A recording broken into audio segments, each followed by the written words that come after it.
제가 아는 사람 중에 교회를 다니지 않는 한 자매가 있습니다. 이 자매가 예전에 사귀었던 남자친구가 교회를 잘 다니던 친구였는데, 그 친구가 나쁜 말과 나쁜 행동을 하도 많이 해서 이 남자친구와 헤어지고 나서는 이 자매가 더 이상 교회 다니는 사람들을 불신하고 신뢰하지 않고 대부분은 그럴 것이다라는 생각으로 교회 다니는 사람들을 전부 싫어하는 그런 형태가 되었습니다. 그런 말을 한 것을 들은 적이 있는데요. 이 자매가 어느 날 TV에서 선행을 자주 하고 많이 하는 한 크리스찬 연예인 부부를 보고 나서 저 사람들이 다니는 교회라면 나도 한번 다녀보고 싶다, 이런 말을 하는 것을 들은 적이 있습니다. 물론 믿지 않는 자매이다 보니까 자연스럽게 겉으로 보이는 사람의 행실만을 보고 교회를 판단했지만, 저는 속으로 그 연예인 부부가 그 자매에게는 어디서 설교 100편 듣는 것보다 더 강력한 설교를 그들의 삶을 통해서 전해 주었구나 하는 그런 생각을 하게 되었습니다. 말로만 그리스도인이라고 하면서 형식적으로 몸만 교회당 건물로 왔다 갔다 하는 것으로 한 사람의 불신자를 교회로부터 멀어지게 만들 수도 있고, 참다운 그리스도인의 삶으로 본을 보이는 것을 통해서 그 사람을 교회로 인도해 낼 수도 있다라는 것을 실제적으로 느끼게 되었던 때였습니다. 하나님은 말로만 우리를 사랑한다라고 하시지 않으셨습니다. 자신의 사랑하는 아들을 이 땅에 직접 보내셔서 십자가를 지게 하시는 행동으로 우리를 향한 자기의 사랑을 확증해 주셨습니다. 이 땅에 오신 예수님은 말로만 서로 사랑하라, 용서하라, 섬기라 하시지 않으셨습니다. 친히 그 가르침대로 사랑하시고 용서하시고 손수 제자들의 발을 씻겨 주시면서 섬김의 본을 보여주셨던 것이지요. 하나님의 뜻을 이루는 것이 무엇인지를 그리스도의 그 전 생애를 걸쳐서 삶으로 보여주신 것입니다. 이처럼 우리 주님은 자신은 뒤에 멀찍이 떨어져 있으면서 우리에게만 돌격 앞으로라고 외치시는 분이 아닙니다. 직접 허물 많은 우리 인생 한가운데로 내려오셔서 치열하게 땀 흘리고 먼지를 뒤집어 써가며 우리가 어떻게 살아야 하는지를, 하나님의 뜻을 이루는 인생이란 것이 무엇인지를 온 몸으로 먼저 보여주시고 나서 나를 따르라 라고 말씀하셨습니다. 이것이 바로 기독교의 정신입니다. 예수님을 만난 후 사도가 된 바울은 그 예수님을 철저하게 따르는 삶을 살아갔습니다. 먼저 본을 보이신 주님을 본받아서 자신도 주님께서 생각하시는 것처럼 생각하고 주님께서 행동하신 것처럼 행동했습니다. 주님처럼 한 영혼을 바라보며 뜨겁게 눈물 흘릴 줄도 알았고, 매를 맞고 감옥에 갇히고 죽을 고비를 여러 번 넘기면서도 구원의 이 복음을 전하기 위해서 주님처럼 끝까지 자신을 헌신하고 희생했던 인물이 바로 사도 바울이었습니다. 그렇기 때문에 그가 오늘 본문 17절과 같은 말을 자신 있게 할 수 있었던 것이지요. 17절에서 바울이 뭐라고 말합니까? 형제들아, 너희는 함께 나를 본받으라. 그리고 너희가 우리를 본받은 것처럼 그와 같이 행하는 자들을 눈여겨보라. 형제들아, 너희는 함께 나를 본받으라. 이것은 교만에서 나오는 말이 아닙니다. 자신이 그만큼 철저하게 주님을 본받으며 살았기 때문에 주님을 본받으며 살아가는 자신을 본받으라라는 말이지요. 그리고 이어서 뭐라고 말합니까? 너희가 우리를 본받은 것처럼 그와 같이 행하는 자들을 눈여겨보라. 쉽게 말해서 바울을 본받아서 모범적인 삶을 살아가는 다른 그리스도인들도 주목해서 보라라는 말이지요. 그리스도께서 가장 앞장서서 가신 그 길을 사도 바울이 뒤따르게 되고, 바울을 본받아서 또 다른 이들이 그 길을 걷게 되는 것입니다. 이렇게 그리스도를 본받고 그분을 따르는 참된 그리스도인들을 본받으면서 나아가서 다른 이에게 본을 보이며 살아가는 사람들의 이 위대한 신앙의 여정이 계속해서 이어지고 있습니다. 바울을 이어서 어거스틴이라고 불리는 아우구스티누스가 그런 삶을 살았고요. 후대 칼빈을 비롯한 종교개혁가들과 또 청교도들, 그런 사람들이 그런 삶을 살았습니다. 역사는 흘러가고 각 세대마다 나름대로의 특징들이 다 있지만 타락한 세상, 타락한 인간들의 역사는 늘 비슷한 형태로 반복됩니다.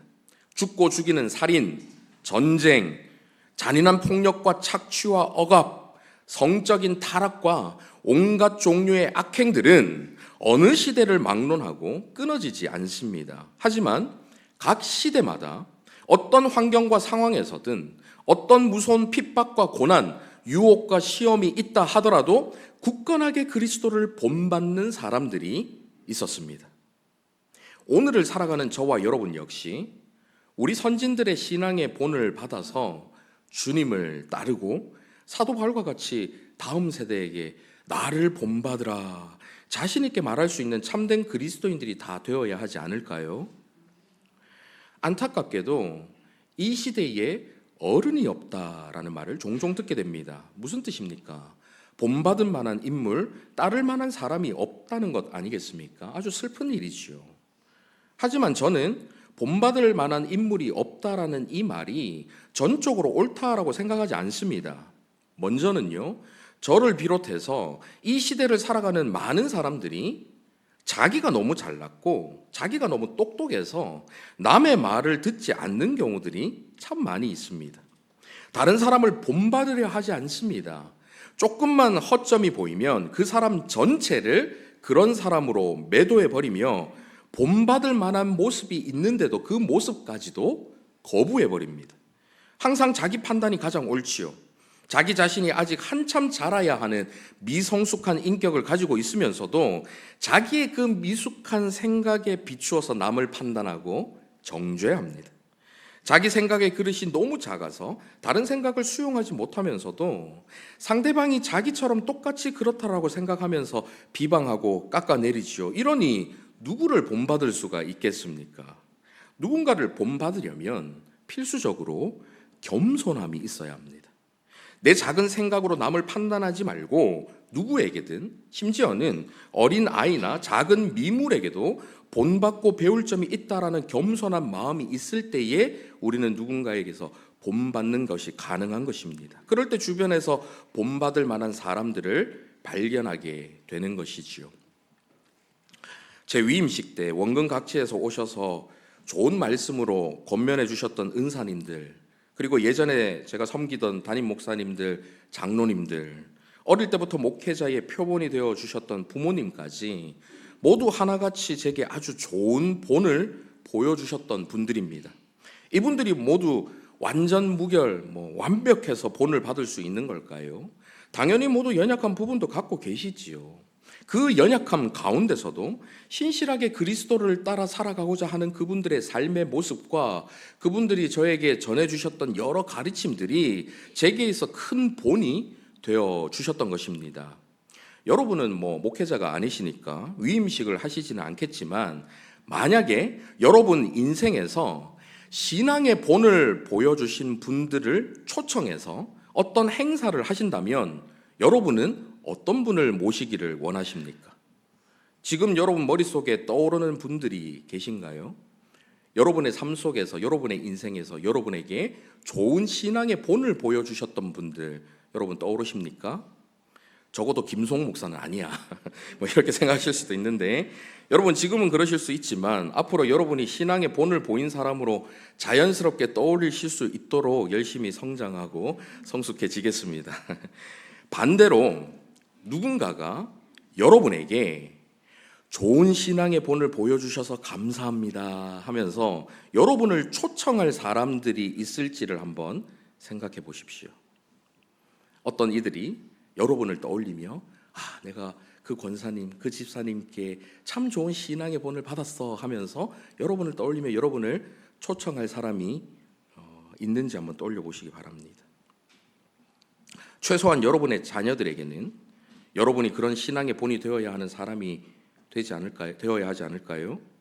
여러분이 교회 학교의 교사라면 최소한 여러분이 가르치는 아이들에게는 여러분이 좋은 신앙의 본을 보여야 하지 않겠습니까?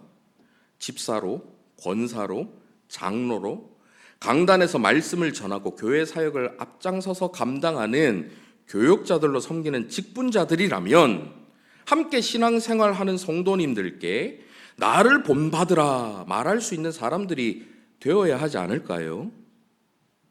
이렇게 말씀드리면 여러분 굉장히 부담스러우시지요. 이렇게 말씀드리는 저부터도 엄청나게 부담스럽습니다. 저는 사실 누구에게 본을 보일 만한 사람이 전혀 못 되거든요. 그렇기 때문에 누군가에게 본을 보여야 된다라는 이 말씀이 얼마나 부담스러운지 모릅니다.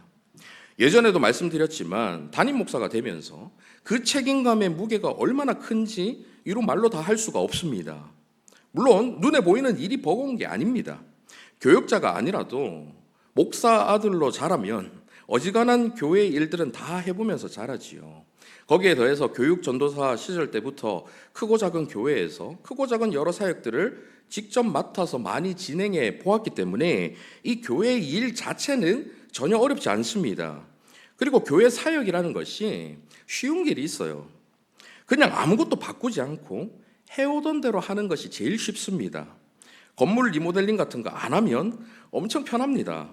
조직이나 구조를 바꾸지 않고 그냥 하던 대로 하면 신경 쓸 게 전혀 없습니다.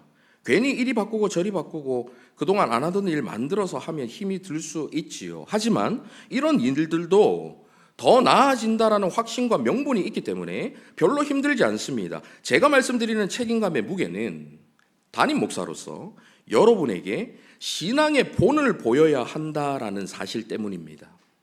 저부터 기도하지 않으면서 여러분에게 기도하시라고 말할 수가 있을까요? 저부터 하나님을 경외하지 않으면서 여러분에게 하나님을 경외하라라고 할 수 있을까요? 저부터 여러분과 이웃을 사랑하지 않는데 서로 사랑하라고 전한들 그 말에 무슨 힘이 있겠습니까? 그래서 일관되게 그런 본을 보일 수 있어야 하는데 아직도 미숙하고 부족한 투성이인 저는 당연히 너무나도 부담스러울 수밖에 없는 것입니다. 여러분 앞에서 제가 본을 보일 수 있을 만한 그릇이 못 되거든요. 그렇게 성숙한 자가 아니거든요. 그렇기 때문에 이 사실이 너무 부담스러운 것이죠. 여러분, 제 목회의 성공은요, 얼마나 교회가 커지고 얼마나 많은 사람이 모이느냐에 있지 않다라는 말씀을 여러 번 드렸습니다. 제 설교가 좋은 설교가 될 수 있는 것은요, 여러분 중에 얼마나 많은 사람들이 고개를 끄덕이면서 이 동의를 하시느냐, 얼마나 많은 사람들이 감동을 받고 눈물을 흘리시느냐, 거기에 달려있지 않습니다. 앞에서 덩치 큰 40대 중년 남자가 눈물 흘리는 모습을 보시면요, 아무 감정이 없다가도 괜히 뭉클하면서 여러분도 같이 눈물 한 방울 흘리실 수 있는 거예요. 그런 감정의 변화가 중요한 것이 아닙니다. 제 목회와 제 설교의 성공은 예배가 끝나고 교회당 문턱을 나서면서 시작되는 일상의 삶에서 저와 여러분이 얼마나 변화되느냐에 달려있는 것입니다. 수십 년을 목회하고 수백 번을 설교하고 수천 명의 교인들을 모았는데 저 자신의 삶에 거룩이 나타나지 않는다면, 여러분의 신앙과 삶의 구체적인 변화와 성숙이 나타나지 않는다면 제 목회는 결코 성공적인 목회라고 할 수가 없습니다.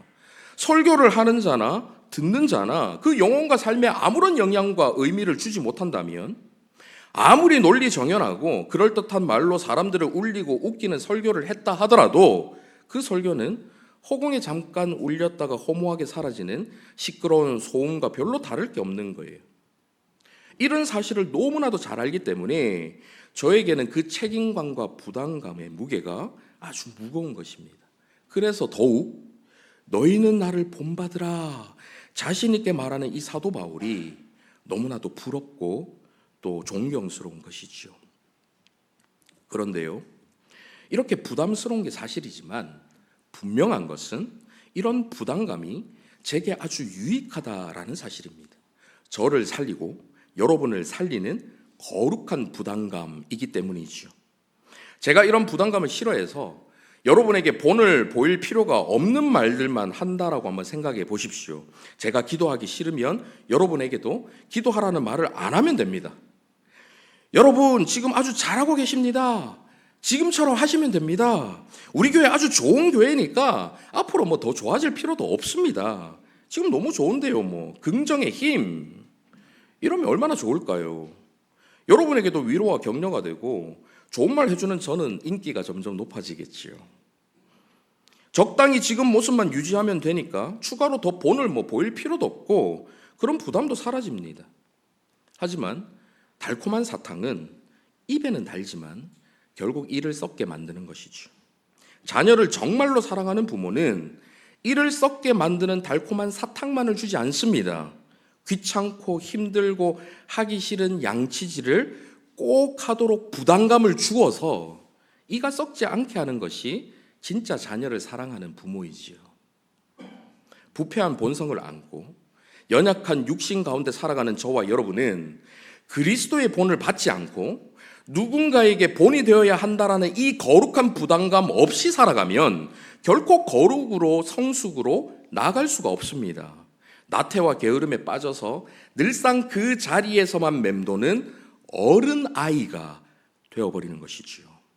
신앙의 연수는 늘어나지만 영적인 성숙은 전혀 없는 모습이 되는 것입니다. 그렇기 때문에 사도 바울은 빌립보 성도들에게 그리고 성령님을 통해서 나아가 빌립보서를 읽는 저와 여러분에게 자신이 그리스도를 본받아 살아가는 것처럼 너희는 나를 본받으라 라고 전하고 있습니다. 여기서 나를 본받으라 라는 말에는 자기만 옳으니까 자기만 따르라 이런 것이 아닙니다. 너희도 나처럼 누군가에게 본이 되어라 라는 뜻이 내포되어 있는 것이죠. 사도 바울은 나를 본받으라 라고 말하면서 나를 본받아서 참된 그리스도인으로 살아가는 또 다른 이들에게 주목하라, 그들을 잘 살펴보아라 이런 말을 합니다. 자신을 본받으라고 말하는 것처럼 자신을 본받아서 참된 그리스도인이 된 저 사람들도 본받고 나아가서 너희들 역시 누군가에게 본이 되는 삶을 살아라, 이런 뜻을 내포해서 이런 말씀을 전해주고 계신 것이죠. 저와 여러분의 삶이 누군가에게는 본이 되어서 그 사람을 구원의 길로 이끌 수도 있고 반대로 하나님으로부터 멀어지게 만들 수도 있기 때문에 우리 모두는 이런 거룩한 부담을 안고 그리스도를, 사도 바울을, 그리고 신앙의 선진들을 본받기 위해서 힘써야 하는 것입니다. 또한 스스로 다른 이들에게 본이 될 수 있도록 애써야 하는 것이지요. 그렇다면 우리는 어떻게 바울을 본받고 나아가서 그가 본받은 그리스도를 본받는 삶을 살아갈 수가 있을까요? 그리고 어떻게 바울처럼 다른 이들에게 나를 본받으라 라고 말하면서 본이 되는 삶을 살아갈 수가 있을까요? 오늘 본문에서 찾을 수 있는 가장 기본이 되고 중요한 비결은 바로 우리의 소속이 어디인지, 우리의 신분이 무엇인지를 분명하게 인식하고 파악하는 것에 있습니다. 오늘 본문 20절을 한번 보십시오. 20절 말씀 함께 읽어보실까요? 시작. 그러나 우리의 시민권은 하늘에 있는지라 거기로부터 구원하는 자 곧 주 예수 그리스도를 기다리노니. 사도 바울은 우리의 시민권이 하늘에 있다라고 말합니다. 앞으로 새로운 시민권을 얻을 것이다, 미래에 나중에 너희들이 얻게 될 것이다, 이렇게 말하는 것이 아니라 이미 하늘 시민권을 갖고 있다라고 말하고 있지요. 우리의 시민권은 하늘에 있는지라 이미 있다라고 이야기하고 있습니다. 에베소서 2장 4절에서 6절도 한번 보십시오. 긍휼이 풍성하신 하나님이 우리를 사랑하신 그 큰 사랑을 인하여 허물로 죽은 우리를 그리스도와 함께 살리셨고 너희는 은혜로 구원을 받은 것이라. 또 함께 일으키사 그리스도 예수 안에서 함께 하늘에 앉히시니. 이미 함께 하늘에 앉히신 거예요. 그리스도인들은 이미 그리스도 예수와 함께 하늘에 앉아 있는 사람들입니다. 골로새서 1장 13절도 한번 보실까요? 그가 우리를 흑암의 권세에서 건져내사 그의 사랑의 아들의 나라로 옮기셨으니. 이미 그 사랑의 아들의 나라로 옮겨 놓으셨습니다. 흑암의 권세에 있던 저와 여러분을 건져주셔서 사랑의 아들의 나라로 이미 옮겨 놓으신 것이지요. 따라서 그리스도인들은 비록 땅에 발을 딛고 살아가고 있지만, 눈에 보이는 나라에 속해 살아가는 것처럼 보이지만 실상은 하늘에 속한 사람들인 것입니다. 세상에서도 법적인 절차를 밟아서 국적을 옮기면 시민권을 바꿀 수가 있습니다. 하지만 그렇다고 그 사람 자체가 달라지는 것은 아닙니다. 미국 시민권자가 되었다고 해서 갑자기 눈 색깔이 파랗게 변하고 머리 색깔이 노랗게 변하는 그런 것이 아니지요. 하지만 우리는, 그리스도인들은 법적인 절차를 통해서 시민권만 바뀌는 것이 아니라 아예 다시 태어남으로, 즉 출생을 통해서 하늘 시민권자가 되는 것입니다. 그리스도 안에서 새로운 피조물이 되어서 새 생명을 얻고 하늘 시민으로 다시 태어나게 되는 것이지요. 그리스도 안에서 하나님의 거룩하신 성품을 물려받은 하나님의 자녀로 다시 태어남을 통해서 하나님 나라의 시민이 되는 것입니다. 따라서 그리스도인과 비그리스도인들은 비록 눈에 보이는 같은 세계에서 살아가지만 본질적으로 다른 존재가 되는 것이죠. 그래서 그리스도인들은 이전에는 도저히 스스로 할 수 없었던 일들을 해내기 시작합니다. 용서하지 못했던 사람들을 용서하기 시작하고, 사랑하지 못했던 사람들을 사랑하게 됩니다. 지루하고 귀찮았던 예배가 점점 기다려지고 그 속에서 감격이 넘치기 시작합니다. 나를 얽어매고 부담만 주는 것 같았던 하나님의 율법과 계명들을 하나님을 사랑하는 마음으로 기꺼이 지키고 싶은 마음이 생기기 시작하는 것입니다.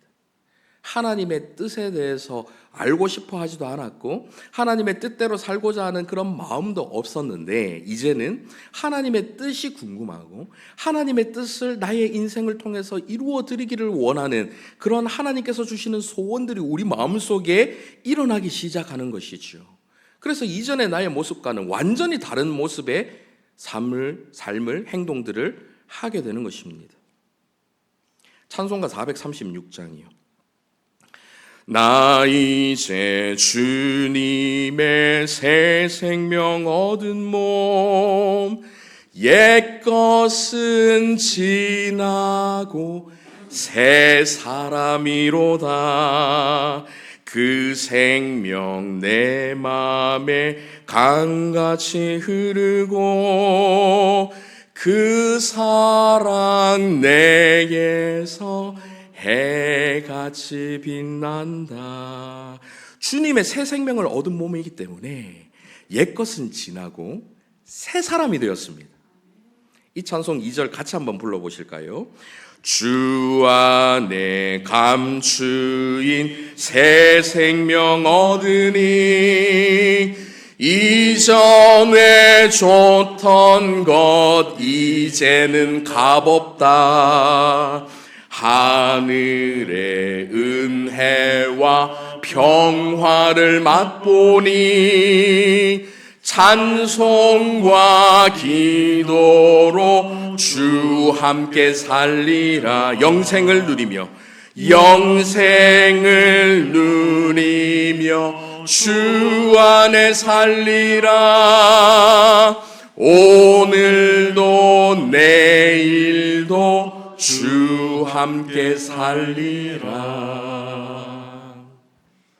주님의 새 생명을 얻은 몸이기 때문에 옛것은 지나고 새 사람이 되었습니다. 그분의 생명이 내 마음에 강같이 흐르고 있기 때문에 그분의 사랑이 저와 여러분의 삶 속에서 해같이 빛나게 되는 것이지요. 주 안에 감추인 새 생명 얻으니 이전에 좋던 것 이제는 값없다. 사도 바울의 표현대로 하자면 모두 배설물로 여기는 것입니다. 이전과는 완전히 새로운 인생, 새로운 삶을 살아가게 되는 것이지요. 물론 우리의 신분과 소속이 달라졌지만 단번에 완전히 예수님과 같은 삶을 살아가는 것은 아닙니다. 그럼에도 여러분 예전의 모습과 지금의 모습을 비교해 보십시오. 저만 해도요, 옛날에 주님을 정말 인격적으로 만나기 전에 또 인격적으로 만난 후에도 한동안은 계속해서 방황하고 오르락내리락 하는 때가 너무 많았거든요. 옛날의 모습과 지금의 모습을 비교해서 보면 저 자신은 알아요. 제 자신이 얼마나 많이 변화되었는지. 여러분도 그렇지 않습니까? 이전의 모습과 지금의 모습 돌아보면 옛날에 내가 했던 말과 행동들, 지금은 하나님 앞에서 하지 않는 것들 얼마나 많습니까? 옛날에 하지 않았던 것들, 지금은 당연하게, 자연스럽게, 너무나 기쁨으로 행하는 일들이 얼마나 많습니까? 그렇게 변화되는 것입니다. 이렇게 저와 여러분의 소속과 신분이 완전히 달라지고 이전과는 완전히 다른 존재가 되었다라는 사실을 인지하고 계속해서 그 사실을 되새길 때 이제는 옛것이 어색하게 느껴지기 시작하는 것입니다. 이전에는 거리낌 없던 말과 행동들이 이제는 하나님 앞에서 자꾸 죄책감이 들어서 더 이상 그렇게 말하고 행동하지 못하게 되는 거예요. 이렇게 말하면 하나님께서 싫어하실 텐데, 이런 행동들은 하나님이 기뻐하시지 않는 행동인데, 하나님의 뜻대로 행하는 것이 어떤 것일까를 고민하며 그 뜻대로 행하기를 원하는 마음들이 우리 가운데 일어나게 되는 것입니다. 아무도 보는 이 없을 때는 아무 신경이 안 쓰였는데 이제는 아무도 없는데도 하나님 살아계심을 믿으니까 하나님이 신경 쓰이기 시작하는 거예요. 하나님 나라의 시민이 되었기 때문에 하나님 나라의 법과 질서가 저와 여러분의 삶의 기준이 되는 것입니다. 그리스도인이 되기 전에는 죄 가운데 태어나서 죄와 사탄의 지배를 받습니다. 그래서 점점 더 깊이 죄에 빠져듭니다. 통 안에 있는 전체 물이 더러우면 거기서 흘러나오는 물도 모두 더러울 수밖에 없습니다. 죄 안에서 살아가기 때문에 그 속에서 흘러나오는 우리의 모든 생각, 그 속에서 흘러나오는 우리의 모든 말과 행동들이 모두가 죄일 수밖에 없습니다. 죄를 지을 수도 있고 짓지 않을 수도 있는 자유가 우리 가운데 있는 것처럼 보이지만 실상은 죄를 짓지 않을 수 있는 자유가 없었습니다. 사탄은 자기의 소나기에 우리를 꽉 움켜쥐고서는 우리가 자유롭다고 속입니다. 예전에도 말씀드렸지만 우리는 우리 내면에 있는 어떤 것을 더 선호하는 성향, 그 경향성에 따라서 선택을 하게 됩니다. 더 원하는 것에 선택을 한다라는 것이지요. 죄와 사탄의 지배 아래에 있을 때는 우리의 성향 자체가, 뭔가를 더 원하는 그 성향 자체가 완전하게 부패하고 타락했기 때문에 죄악된 것을 선호하고 의로운 것을 선호하지 않습니다. 쉽게 말하면 죄를 사랑하고 하나님의 의와 선한 것을 싫어합니다. 그래서 선하고 의로운 것을 선택하고 싶어 하지를 않습니다. 그렇기 때문에 결과적으로 선하고 의로운 것을 선택할 수가 없는 것입니다. 그것을 원하지 않기 때문에, 좋아하지 않기 때문에 그것을 자연 그대로 그냥 내버려 두면 선하고 의로운 것을 선택하기를 싫어하고 그래서 선택할 수가 없는 거예요. 선택 안 하는 게 아니라 선택할 수가 없는 것입니다. 선하고 의로운 하나님의 뜻을 구하지도 않고 그 뜻대로 살고자 하는 마음 자체가 없습니다. 그래서 아예 그 뜻대로 살아갈 수가 없는 것이죠. 사탄은 이렇게 사람들을 자신의 지배 아래 묶어두고는 너희에게 자유로운 의지가 있다, 너희는 자유롭다라고 속입니다. 자유로운 의지가 있는 것처럼 보여도 실상은 우리의 부패하고 타락한 본성이 자유롭게 선을 선택하도록 내버려 두질 않습니다. 본문 18절과 19절 한번 보십시오. 함께 읽어보실까요? 18절 19절 시작.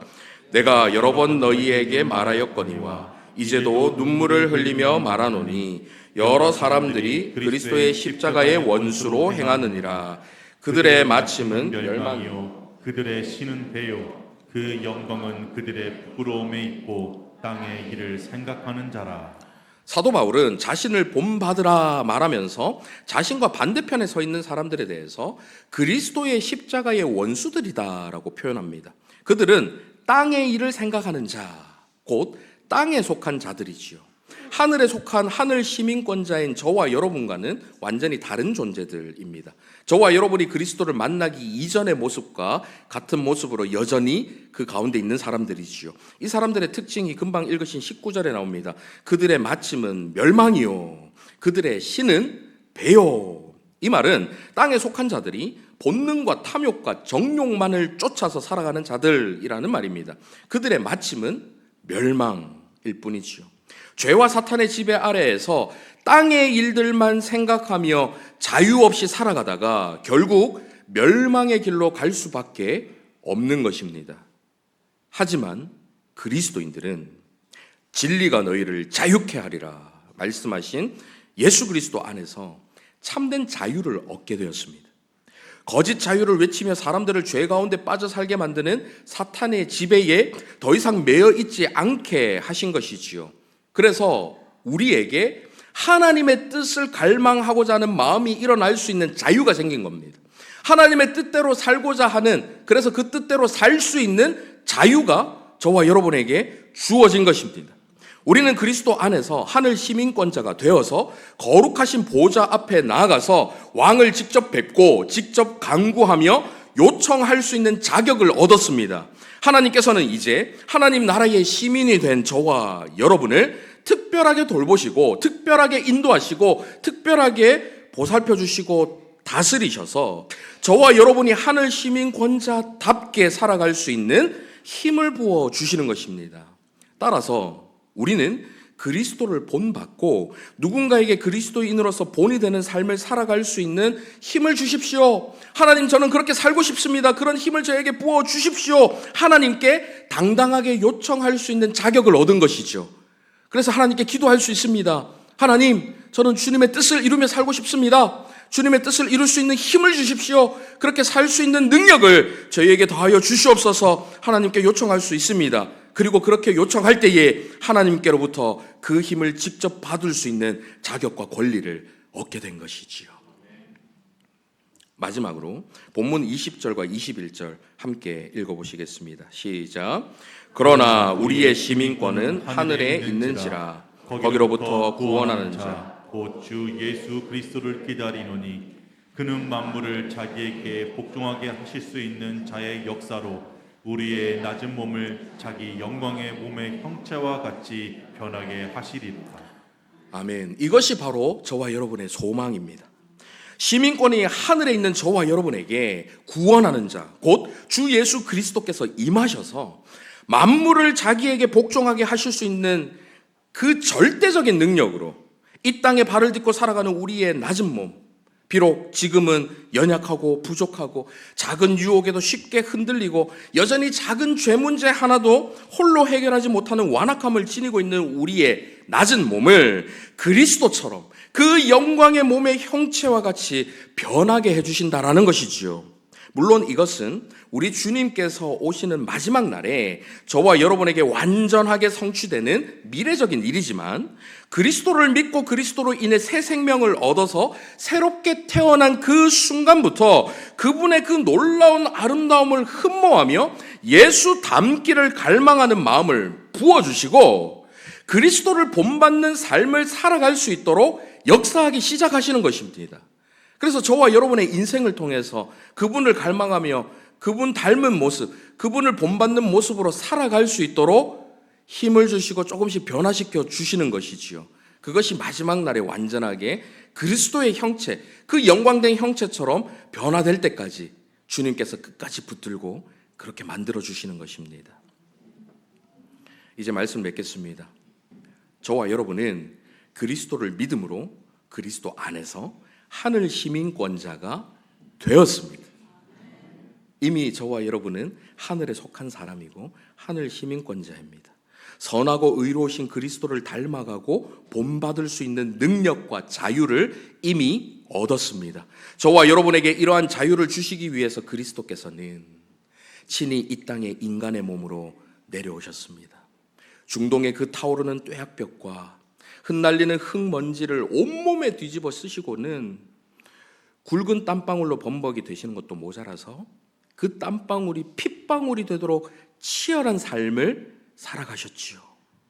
가난하고 소외된 자, 약하고 병든 자, 죄와 사탄의 억압에서 자유 없이 살아가는 자들에게 참 자유를 주시기 위해서 자신의 모든 것을 내어주신 것입니다. 그리고는 말씀하시지요.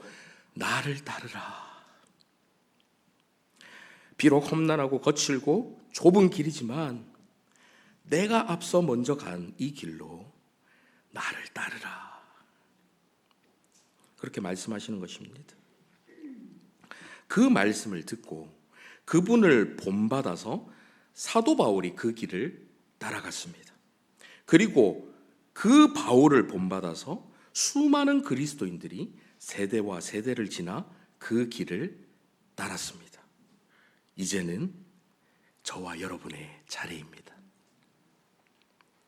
믿음의 선진들이 걸었던 그리스도의 길을 따라 걸으면서 그분을 본받고 우리의 다음 세대에게 사도 바울처럼 나를 본받으라. 사랑하는 아들아, 사랑하는 딸아, 아빠를 본받아. 엄마를 본받아. 내 사랑하는 학생들아, 어린이들, 선생님을 본받아. 성도 여러분, 집사로, 권사로, 장로로, 목회자로 섬기는 저희를 본받으십시오.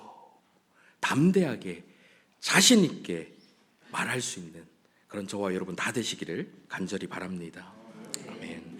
말씀을 생각하며 찬양했으면 좋겠는데요. 땅에 속한 자들은 결코 그리스도를 흠모할 수가 없습니다.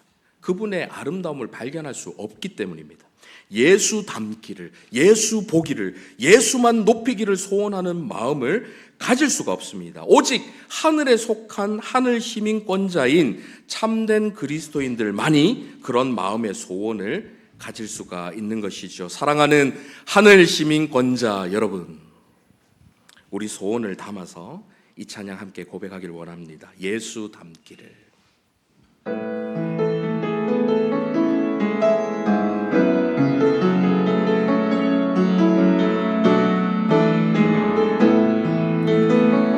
내 삶의 소망, 내 삶의 소망, 내가 바라는 한 분, 예수 닮기를 내가 원하네. 한없는 사랑, 풍성한 긍휼, 예수 닮기를 내가 원하네. 예수 닮기를, 예수 보기를, 예수만 높이길 내가 원하네. 내 평생 소원, 예수 닮기를, 예수만 닮기를 내가 원하네. 다시 처음부터 내 삶의 소망 함께 고백합니다. 내 삶의 소망, 내가 바라는 한 분, 내가 바라는 한 분, 예수 닮기를, 예수 닮기를 내가 원하네. 내가 원하네. 한없는 사랑, 그분의 한없는 사랑, 그분의 풍성한 긍휼, 풍성한 긍휼, 예수 닮기를 내가 원하네. 원하네. 예수 닮기를, 예수 보기를, 예수만 높이길 내가 원하네. 내 평생 소원, 예수 닮기를, 예수만 닮기를 내가 마음의 소원을 담아 예수 닮기를, 예수 닮기, 예수 보기를, 예수만 높이기를 내가 원하네. 내 평생 소원, 예수 닮기를, 예수만 닮기를 내가 원하네. 난 예수로, 예수로, 난 예수로, 예수로, 예수로 충만하네. 난 예수로, 예수로, 예수로 충만하네. 난 예수로 충만하네. 영원한 왕 내 안에 살아계시네. 난 예수로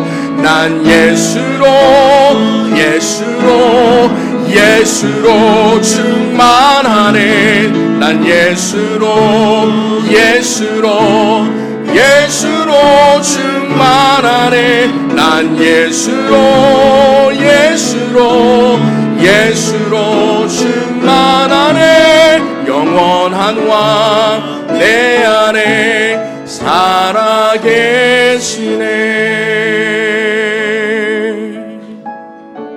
할렐루야. 이 시간 말씀을 생각하며 함께 기도했으면 좋겠는데요, 예수 닮기를 원합니다. 예수 보기를 원합니다. 예수만 높이는 인생이 되기를 간절히 원합니다. 우리의 심령 가운데 예수로 충만하여서 나는 죽고 예수로 사는 인생, 먼저 가신 그 길에서 나를 따르라 말씀하시며 나와 함께 걸어주시는 주님과 함께 그 주님을 본받으며 그리스도의 그 아름답고 영광스러운 모습으로 변화되어가는 저희 모두가 될 수 있도록 인도하여 주시옵소서. 말씀을 생각하며 함께 기도하며 나아가도록 하겠습니다. 살아계신 아버지 하나님, 예수로 충만한 인생이 되기를 원합니다.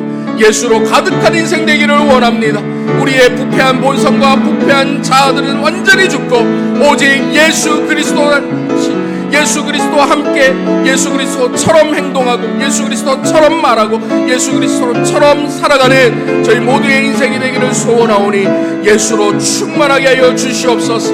예수 닮기를, 예수 보기를, 예수 한 분께 영광 올리며 살아가는 우리의 인생이 되기를 간절히 소원하며 그런 인생을 살아갈 수 있는 우리 모두가 될 수 있도록 인도하여 주시옵소서. 사랑하는 아들에게, 사랑하는 딸에게 아들아 딸아 아빠를 본받으라, 엄마를 본받으라, 선생님을 본받으라, 나를 본받으라 자신 있게 말할 수 있는 하나님께서 기뻐하시는 주님의 참된 그리스도인들이 되어서 주님을 따르고 주님을 본받은 것처럼 누군가에게 본이 되어 하나님을 드러내며 하나님의 영광을 올려드리는 우리의 삶이 될 수 있도록 주님 역사하여 주시옵소서.